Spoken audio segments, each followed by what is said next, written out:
Hey guys, got another David Coverstone new dream, and I'll share what my thoughts prophetically at the end. It's Friday, February 12th at 12 o'clock noon Central Time, and there's a lot of things happening in Washington, D.C., and I'm going to be sharing a dream that I'm calling the bunker dream. And I want to just give some very, very clear upfront and very, very specific instructions on what we're doing today. When Cherie begins to do some interpretation of this dream, we are focusing today only on the spiritual aspect of it. I'm asking you to listen to it. I'm asking you to pray about it. I'm asking you to understand. There are certain words and terminology that I will not be using today as I share this dream, but I feel it is a very, very important dream to share. I had this between February 6th and February 8th. I've not held on to it for a whole long time.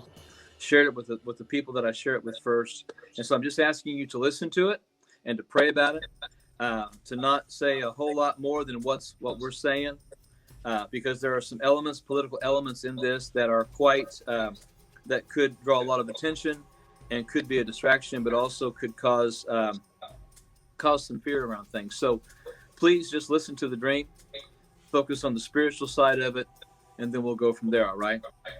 So here's the dream, the bunker dream. I saw the skyline of Washington, D.C., and an overview of the White House. The lights were out, and there was no official business of any kind taking place in the building. I heard a phone that was ringing constantly and was not being answered. It just kept ringing and ringing and ringing. Computers were shut down as well, and all electronic devices that were left on desks were attached to chargers, which were glowing green, had been plugged in for a while.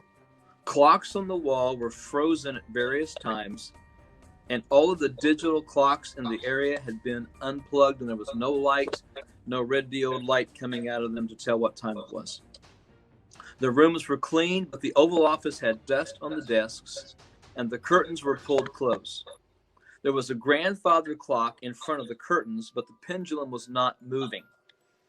There was also a sign on the wall that said this: business as usual for everyone, or business as usual is over for everyone.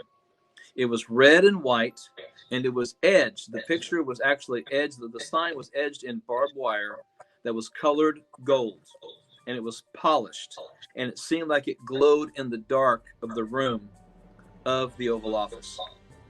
Then I was seeing a bunker that I felt in the dream was below the White House, with no windows and a very large conference table in the middle.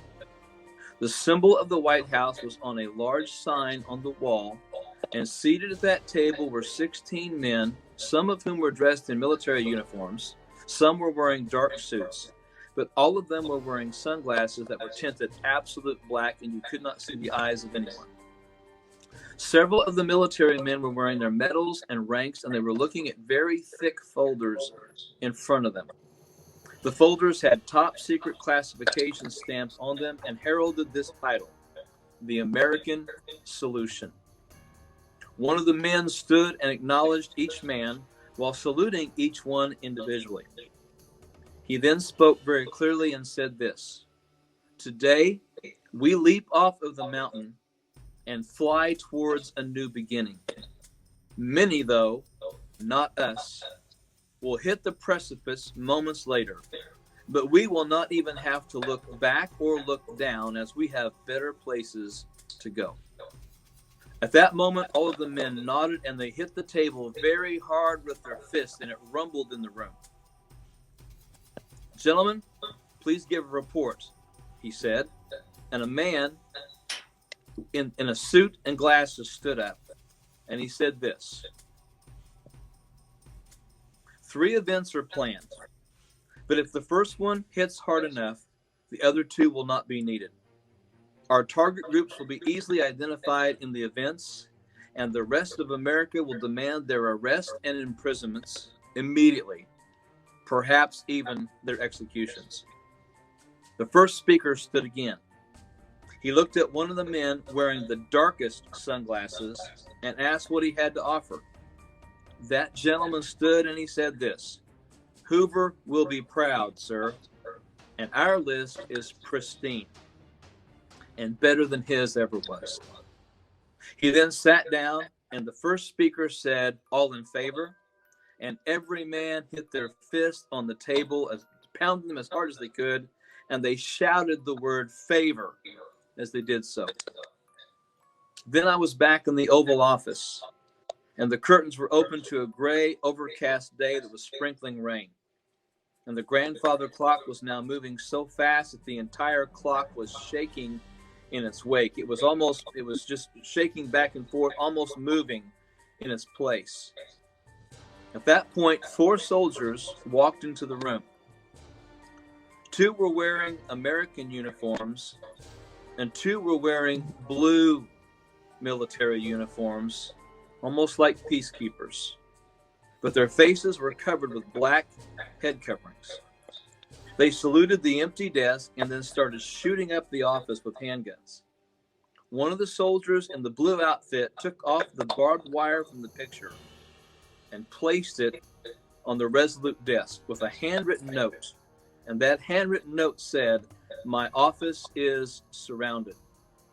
And that's when I realized outside that the entire White House outside was occupied by military, and concertina wire surrounded the building. Then the man that I see so often stepped out from the rose garden, and he said, "Bracing will save many, but will also speak to many. They will hunt you, and when you stand before the haters, I will prompt your words to convict their hearts. It has started, and darkness is in the winds." Plural. Darkness is in the winds. And so brace and speak, and don't stop speaking. This was a dream that I had between February 6th and 8th. It was one of those dreams that has kept me up from having much sleep at all since having it. Very, very troubled in my spirit.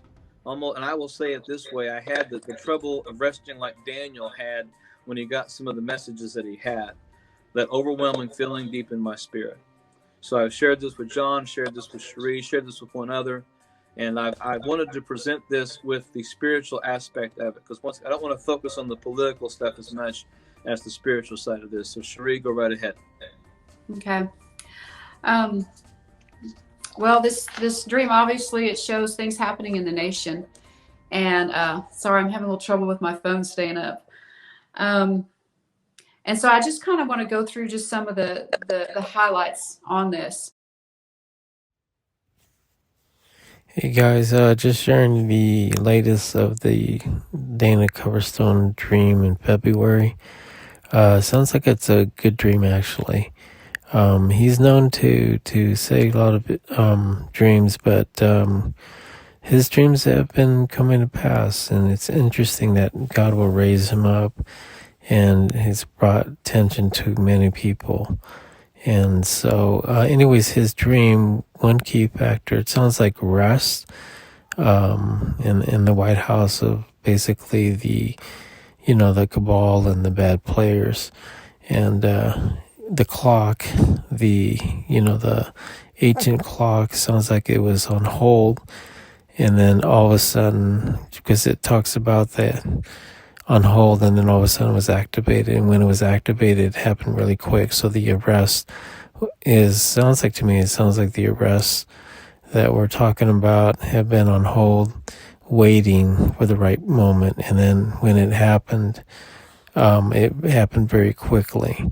And it just sounds like right now, and something's going to happen where it's going to happen really quickly, and justice will happen. Also reset, and good thing of a new we the America, we the people, and possibly a new currency, because he said gold on there. So we'll see what happens, but I think it's a good report and confirmation of what's to come, and we'll see.